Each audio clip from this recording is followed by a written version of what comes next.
than in this year's election, which is just a little over 1 month away. And as Raja mentioned, we need everybody to register to vote. Register to vote. Next week is the deadline, so you got to do it right away.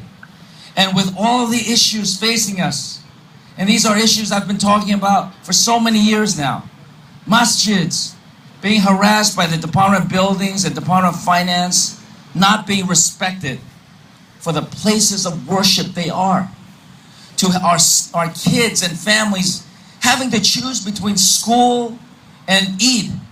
No family should ever have to make that choice. We are going to make Eid school holidays here in the city of New York.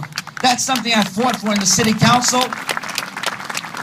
And when I'm mayor, it's going to be done immediately because that's the right thing to do.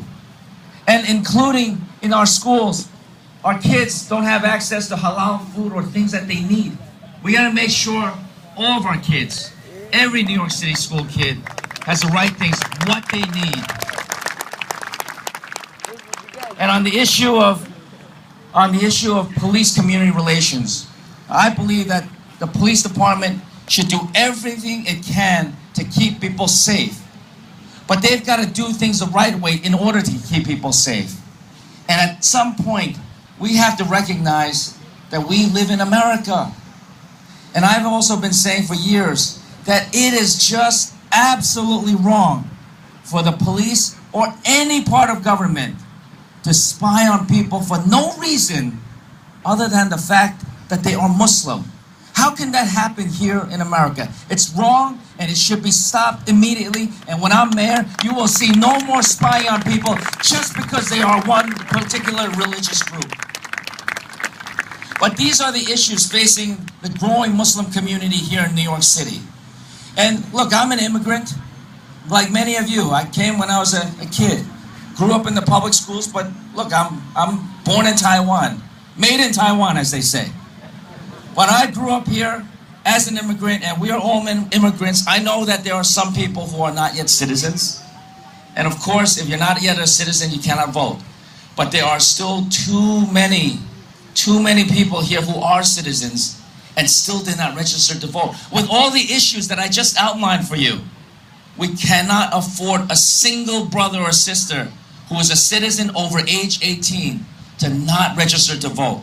Please, make your voice heard. Make your vote count. Whether you vote for me or not, it is important that you vote. Nobody knows who you vote for. But everybody, it's a matter of public record whether you voted or not. And that is how the community gets counted. By politicians, by policymakers, including myself. We know where the votes are coming from. So in order to make the changes that we desperately need here in the city, please register your voice by registering to vote and coming out that day. So over the next 4.5 weeks, I'm going to work very hard. And there are lots of people who say that, oh, I've got a difficult shot at becoming mayor of New York City. Well, look, when I was running for city council 12 years ago, they said it was impossible for me to become a member of the city council. I fought very hard, and at the end of the day, I won that election and became the first Asian American member to serve in the New York City Council. 4 years ago, I ran for city comptroller. My background is in finance, so it made sense. And I ran, and people, the pundits, experts said,